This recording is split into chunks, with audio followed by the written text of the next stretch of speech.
It's time for a cup of coffee with Will and Chris at Slumberland Furniture.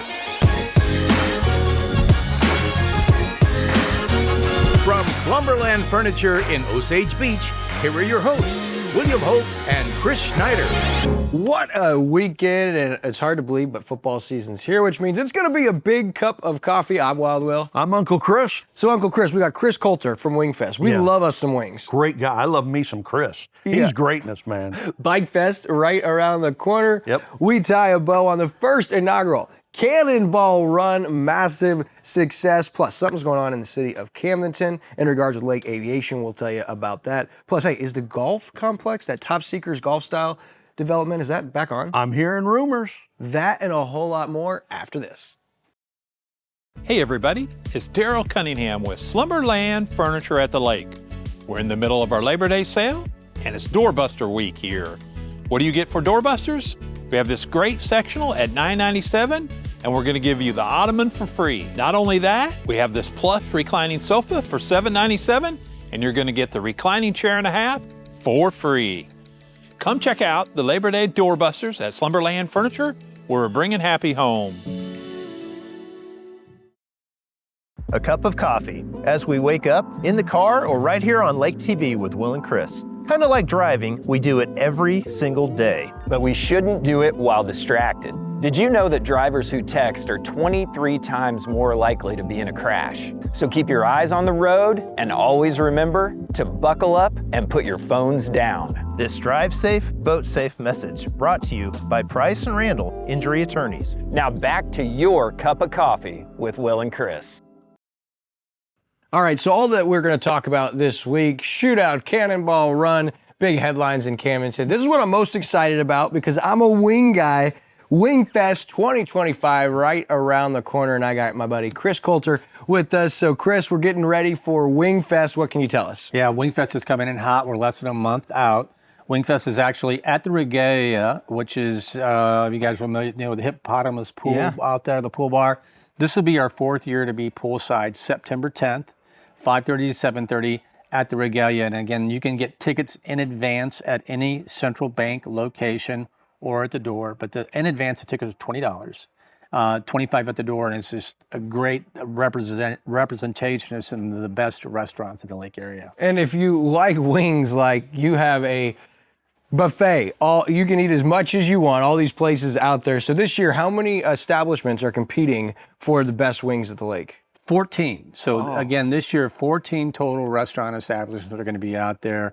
We got a total list, but last year the winner was, interesting enough, Twisted Tony's, which you wouldn't think is a place like, that's a place for wings, but the Half Sauce, Papo's, Shorty Pants, Tucker's Shuckers, all those guys, Frankie and Louie's. I don't want to list them all, baby. Yeah. So we got the Regalia Hotel, Shorty Pants, Tucker's Shuckers, Old Kinderhook, Shady Gators, Paradise, Papo's, Bandanas, Neon Taco, the Encore, Frankie and Louie's, and Redhead Yacht Club. That's all going to be there. And those guys, again, I'm an old restaurant guy myself, and it's so great that these guys do this. Obviously, they want to go out and win best wings. But there's a lot of work involved in doing this and getting your staff out there, setting up. And so we're so grateful. Central Bank it's their event. I'm with the Lake Ozark Rotary Club, so we have partnered with the Wingfest on this a number of years. So they put it on, and we help with a lot of the bodies, leg work, and do all that to help them out. But it's just a great, great community event. What's really cool is if you've noticed the last few years, like the cost of wings skyrocketed. Oh my God. So if you go to a restaurant and it's my favorite food, I want to get wings as my dinner, you're talking $16 to $21 anymore. Yeah. So for $20, you get to go out to the Regalia, Hippopotamus Bar, and hang out for a great cause and eat all the wings. But I want to say this. I want to encourage some of those competitors, not that I'm an expert. Can we get some of the traditional, like crispy, spicy buffalo wings? Sure. I notice all the Caribbean jerk, and you get some really cool flares and flavors out at this event. Well, sometimes I think there's still some good basic, just the buffalo wing, the hot, spicy wing. But every now and then, they want to have that signature flavor that's going to be unique to their place. Let's say, oh my God, I want to come in and check it out. But they all make it fun. They make it interesting. They jazz up their individual booths. They want to win. But it's really an overall just a great event. Last year, we had almost 900 people that came to this event. And the weather's beautiful, it's such a spacious venue outside. So you're not cramped, there's plenty of seating.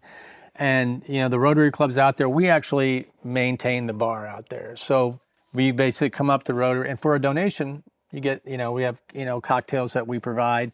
Some of our major sponsors, the different beer and liquor companies throughout, but like Missouri Eagle, those guys, everywhere you look, Jared Plasmeyer is the guy that runs that place, does such a great job. They step up and help us. Festival Beverage, Grellner, Surfside. We've got, who else we've got there? Breakthrough Beverage. These organizations, again, you guys that do this and involved in charitable organizations, there's always we're always there with a handout asking. And where does the money for this go? I know it's with the Rotary and Central Bank, but where is this money kind of earmarked? So it all comes into the deal, it comes into the final pot, and then we split it between Central Bank and the Rotary Club. So last year, the Rotary Club and Central Bank actually gives their half to the Community Foundation, which is great. You know the work that they do. They Absolutely. do such a great job. Last year, the Rotary Club, and typically year in, year out, it goes into our charitable giving account, within that charitable giving account, we give out to different organizations throughout the lake, be it the Idiots Club, be it Wonderland Camp, care of the Kids Harbor. The list goes on and on. So we do a lot of that, but also we do quite a bit every year with scholarships. Sure. Schooley, Osage, and Eldon are two of the schools that we support. Again, I'm sorry, but again, last year what we did, we gave back all of 100% of our proceeds to Felicia Carson's family. Yeah. The fallen officer in Osage Beach. We decided that was at that time the community was hurting.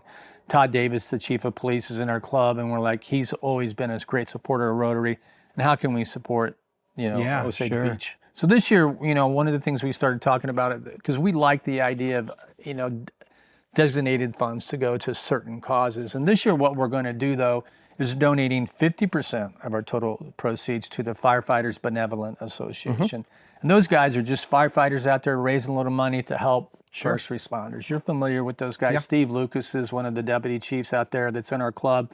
So those guys, they do their fish fry every year. They don't have a bunch of people out there raising money, so we felt that would be a good thing to support this year. Which is great. So one more time, Wingfest 2025 at the Regalia coming up. One more time, $20 for tickets. Get them at any Central Bank location, but when's the event? The event is September 10th, 5:30 to 7:30 at the Regalia.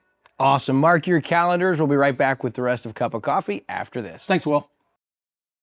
I'm Allison Martin, and I'm inviting you to our biggest fundraiser of the year, our Baxter's Appreciation Dinner, Monday, September 15th. Starts at 5:30. I'm Don Campbell. Come out and join us. Fun evening at Baxter's and followed up by our golf tournament the next day at Portosema. Always a great event, normally blessed with good weather. So sign up now before it's too late. And I look forward to seeing you Monday, September 15th at Baxter's. Yeah, do not miss. That's a special week for Big Brothers, Big Sisters, but the big event Monday at Baxter's, yeah, you want to be at that one. Great food, great cause, so do not miss it. All right, so Lake of the Ozarks Shootout, it has come, it has went. First year, new location, and we've got a new Top Gun. 242 miles an hour. I mean, I have to say that was amazing. That was an incredible run. I mean, it was like a jet engine on the water, basically. Yeah.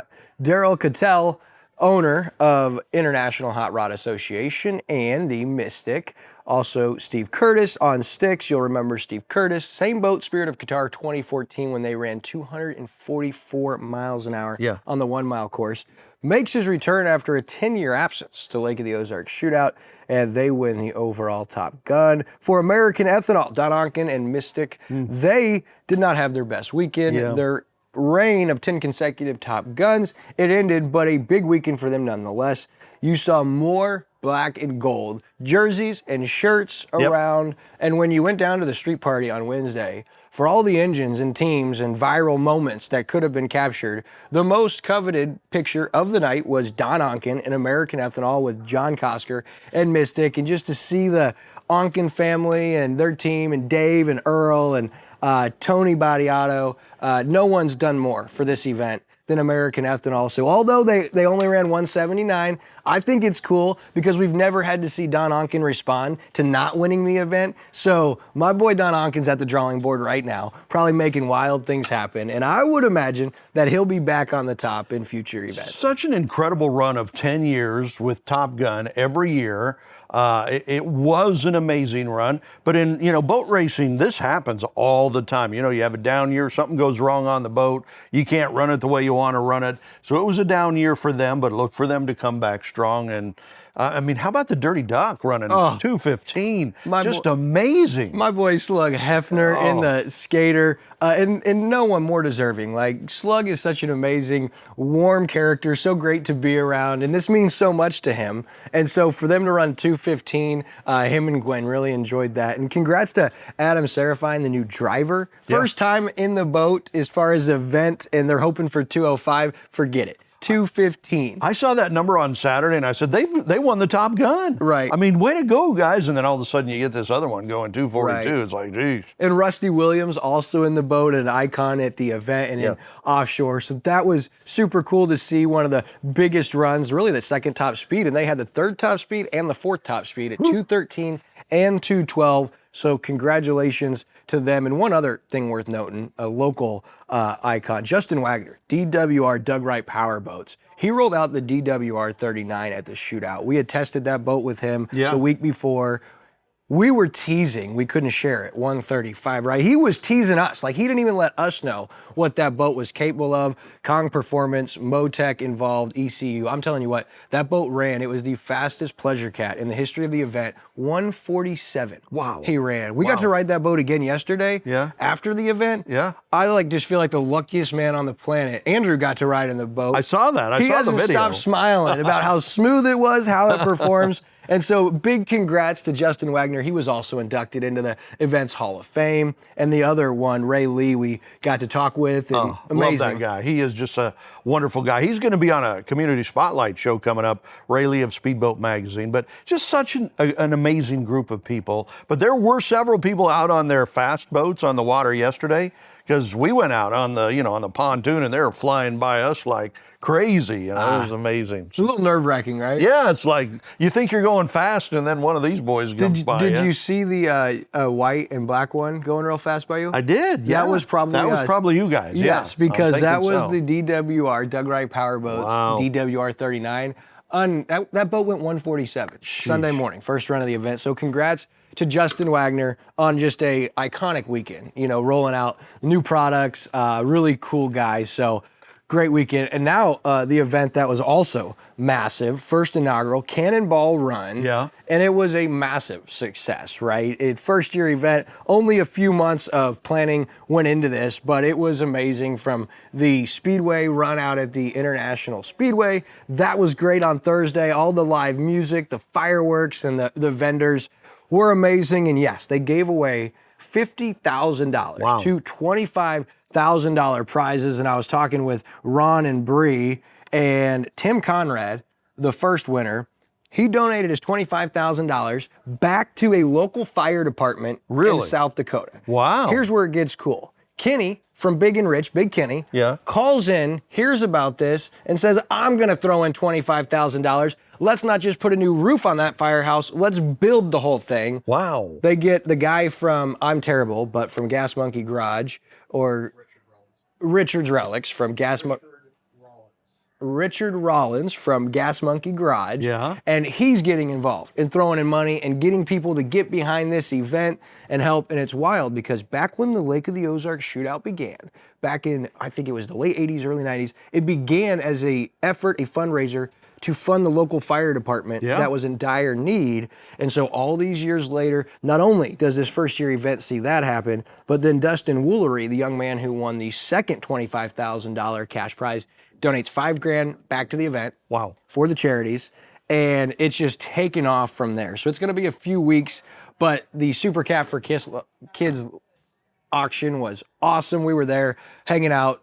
John Woodruff, there were some big names in the room. And what was really cool at this event, this powerboat community and Super Cat Fest for Kids came together to honor and award Ron and Nicole Dugan with a Lifetime Achievement Award for their contributions back to local charities and how they've used the powerboat community in Lake of the Ozarks to grow fire departments, local nonprofits. And so that was a special moment. I want to congratulate Ron and Nicole Dugan on their Lifetime Achievement Award. So well deserved, and in a first-year event, unbelievable to see the boom on the west side, to see all the small businesses involved, and to see everybody was made to feel like they got to be part of it. They were special, and so congratulations to Ron, all the volunteers, to Bree. Their team was amazing, and I'm really excited about the second annual Cannonball Run, which we're going to be all over, and we're looking forward to start raising money for local charities this month for next year's event, so we're pretty fired up. You know, I think what a lot of people forget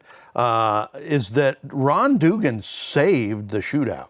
I mean, there was a time when Shooters 21 went away when the shootout almost died and wasn't anymore, and Ron Dugan picked him up, brought him over to the west side at Captain Ron's and made that all happen, kept that all going. We would not have the shootout today if it wasn't for Ron Dugan, and now that he's kind of been pushed out, it would seem, of the shootout mix, he's starting something else up pretty good in this Cannonball Run, and it's so great to see that first, Cannonball Run was so much of a success. That's fantastic. Yeah, we're looking really forward to year number 2, so stay tuned on that. So hey, real quick, we told you a little bit in the teaser for the show that something's going on with the Camdenton, city of Camdenton, and the Lake Aviation with the Camdenton Airport. Ooh, what is going on with that? So it's a little wild. A lot of people remember back when the election was going on that Mayor John McNabb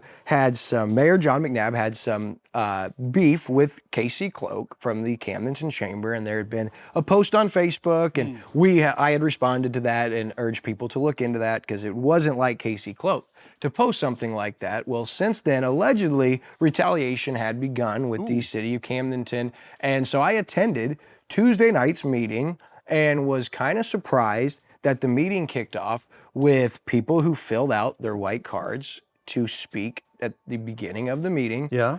3 of the individuals were allowed to speak, and then 2 were denied initially, saying that wasn't on the agenda from Mayor McNabb. The 2 that were going to speak were Amanda Hayes, who had filed a complaint against Mayor McNabb and had sent it to the city. And the other person was from the airport wondering what was going on. And initially, Mayor McNabb said, no, we're not going to do this. They're not able to speak. Luckily, Alderwoman Gentry said, I don't see the harm in them speaking. They filled out a card. They should be able to speak. And so they were allowed to speak. And Amanda Hayes read her complaint that she had emailed to the city, letting her know about what she believed to be unfair treatment, bullying, retaliation, and that something needed to be done. And then later in the meeting, we heard from Corey Lewerke from Lake Aviation. And you'll remember in my story before the election, I had reached out to Corey to ask him if some of this was going on. And he spoke with me, and we mentioned him in our story. And it is believed that retaliation against him had begun. Well, Corey opened this meeting by saying, I'm hearing that it looks like the city of Camdenton is wanting to take over control of the Camdenton Airport, which shocked the mayor as far as Corey knowing that. He said, where did you find out that information? Corey said, I'm not going to share my source. However, I would like to know what the status is with the contract with Lake Aviation and the city of Camdenton, because in regards to the 2026 biannual air show, he's the pit boss, the air boss. He's in charge of that event, and he's in charge of getting those relationships, those contracts, and aligning those in coordination with the air show committee. Yeah. And so it was unusual that Lake Aviation's report in the Board of Aldermen meeting would be Corey kind of saying emphatically, like, I'd like to know what's going on. Even if you guys would not like to continue my contract, I understand, I will step down. I'd like to figure that out in time to help the air show and make things go smoothly. Very classy, right? Very Corey Lewerke-esque. And so after he got done speaking, he was completely ignored.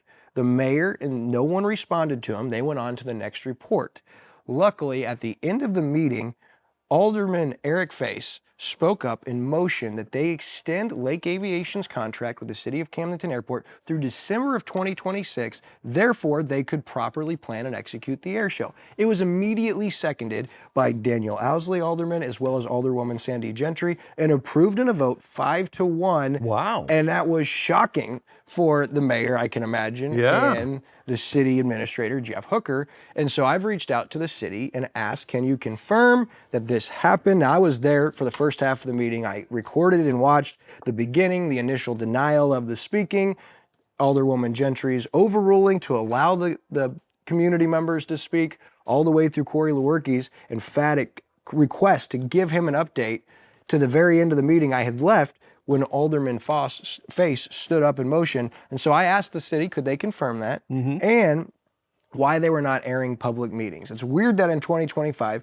the city of Camdenton does not stream or air their city meetings. I asked about that. And third, I just asked if they were going to continue to allow people to be treated like this from what I believe to be unfair behavior and ethics from the mayor of the city. And so honestly, I have not spoken with Mayor John McNabb, and so I've reached out to the city. I did hear back from Alderman Face, and he did say, yes, that did happen. He confirmed to me. They're waiting to get the details on seeing that contract. Alderwoman Gentry confirmed that, yes, it did happen, and she had no comment in regards to the mayor, which I appreciated her reaching out to me. And I've also talked with a state rep and the Missouri State Attorney General's office. And so I want to talk with Mayor John McNabb and give him an opportunity to respond to some of this in the next coming weeks. So stay tuned as we find out. But I want to applaud Alderman Eric Face, because his bold action of standing up and motioning that right now, we don't wait, we extend that contract. And based on my investigation, Chris, I cannot find a time in the history of Camdenton where that contract with Lake Aviation, which is to operate the Camdenton Airport for the city of Camdenton, has ever been up for question. There's never been any complaints, there's never been any problems, there's never been any concerns that I could find in looking back at previous renewal periods. And so I'm just curious why all of a sudden the city of Camdenton felt like they were qualified and could take over and operate the airport, other than retaliation against Corey Lewerke for speaking with me prior to that story. That's the only thing I could chalk it up as. And so we'll be interested to see, and I'd like to give the mayor and the city of Camdenton more opportunity to respond, because I don't want to cause a fight, but I do want to find out why great individuals like Casey Cloak, Amanda Hayes, and Corey Lewerke are being victimized or being treated like this, when these are individuals who serve and who are fair and ought to be given a fair shake. And so that's what I've been trying to figure out, and we will keep you posted. Interesting. So if Mayor McNabb wants to come on Lake TV and Cup of Coffee and kind of tell us what's going on, we'd like to have him? Yes, that would be awesome. Okay. So there's your invitation. That would be wonderful, because I would like to find out. There's always another side to the story, right? And so let's get that side. Yeah. But something's going on there, because Casey Cloak is no longer with the chamber. She left the chamber, right? So there's been a whole bunch of dust up underneath that we don't really know what's going on. But I can. There's no question that this is the third time I've been to a meeting and I've watched the mayor or seen a video of the mayor of Camdenton try to prevent somebody who has filled out a card from speaking at the meeting, which really you want to hear from your community, I would think. So we'll keep you posted. All right, moving on. Pin Seekers style golf complex, right? That's going to be a big deal at the lake. You heard the story of it was going to break ground, and then Pin Seekers filed bankruptcy. So it looked like, hey, is that going to happen? Well, you'll remember I had reached out to Tyson Boyer, who is the developer of that site and of that project, and he said, yes, we're still going to do something. He goes, we just don't know exactly when or what franchise it would be with, but we want a family-style golf attraction at Lake of the Ozarks. And that was back in June of this year that he confirmed that. Well, look, now we get an invite via email from Tyson that on September 22nd, we're having a groundbreaking event for our golf complex at Lake of the Ozarks. I got him to confirm. That means we're going to have something happening. Really excited to find out what, but that is a good sign in regards to that, because that was huge news when that broke. Is that going to be still off 54, kind of in between Lynn Creek and Osage Beach, or is that a different place? Same site. Okay, that they own still. I don't know if that's exactly. I know they're breaking ground and they're having this event, and so I know something's happening. Movement's taking place, and they're going to be announcing. I'm excited. And I don't know if it would be another location or another plan, but with them announcing a groundbreaking event on September 22nd, something's happening, and I'm pretty excited. Stay tuned for that. All right, listen, this is one of my favorite events of the year. There's a lot of great publications at the lake. One of my favorite is Shore Magazine. We love that one. We love LO Profile Magazine, but this edition of LO Profile, it is Give Back to the Community, celebration honoring the 6th Annual Ambassadors of Hope edition. Unbelievable. We want you to mark your calendars for this event on Tuesday, September 9th, is going to take place at the Encore Lakeside Grill and Sky Bar. You're going to have Jordan Isaacson live, and if you haven't heard this guy, go. It's amazing. It's free to attend. You'll get food, you'll get drinks, you'll get free issues, photo opportunities, but here's what's cool. You're gonna hear inspiring stories about incredible individuals in our community accomplishing incredible things. Do not miss LO Profiles Giving Back to the Community celebration event on Tuesday, September 9th at the Encore Lakeside Grill and Sky Bar from 5 to 7. And listen, Lake TV crew's gonna be there. We're gonna be going live from the event, and we are excited about honoring these incredible individuals. So hopefully you'll join us, and we'll see you on Tuesday, September 9th. You're gonna be there? Absolutely be there. That is such a cool event, and you know, there's always some stories. I want to applaud Missy because the way she's able to uncover the veil with people in our community and tell their story that otherwise you wouldn't know. Yep. Like Mizzou's all-time winningest coach, Jan Rutherford, was honored last year at the event. You would have no idea at the things she's overcome and battled. All you'd know is she's the all-time winningest basketball coach, living at Lake of the Ozarks, who's accomplished and overcome some amazing things. So I always love this issue because they dig in and tell those stories. So join me on Tuesday, again, September 9th. I'm fired up. I can't wait. It's coming, baby. Beautiful. And anytime we get to hang out with Missy and Coach Pinkel, it's all the better, right? It's a blessing, no doubt about it. And speaking of Coach Pinkel, football season's here, right? Here we go. That's high school football kicks off this Friday. You can watch already our high school football coaches show with Uncle Chris, Coach Pitts, Coach Jolly. What are those guys up to? Oh, man, they're excited, ready to go. We sat down for the first coaches show, game number 1 of the season. They're all fired up. Nobody's lost a game yet. You can still win a state championship, so it's greatness. It's a lot of fun. It's a good time of the year. And we're excited. Like, I think both teams could be really good, especially Coach Jolly and the Osage Indians. Yeah. They return a lot. I'm going to give you one name to look out for this season. Yeah.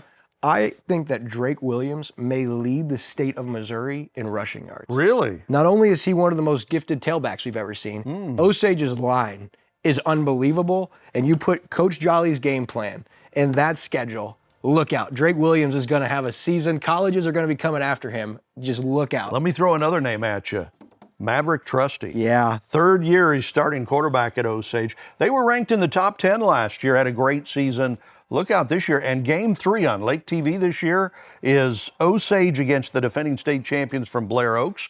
That might be interesting. That'll be great. As always, the game kicks off at 6:30 with our Central Ozarks Medical Center pregame show. I'll be joined by Mike Bissell, Hall of Famer, as my color guy, and we have the best football crew at any level. And then also, like, college football season is here. You know, you think Mizzou's going to be any good this year? I'm not thinking so. They lost a lot of people off that team last year. They are going to have the best defense. You think so? In the SEC. I hope you're right. Yeah, their offense, anything you get out of our offense is just going to be gravy, because look out for this defense this year. And we're doing in NFL Columbia. picks this year too, right? Yeah, baby.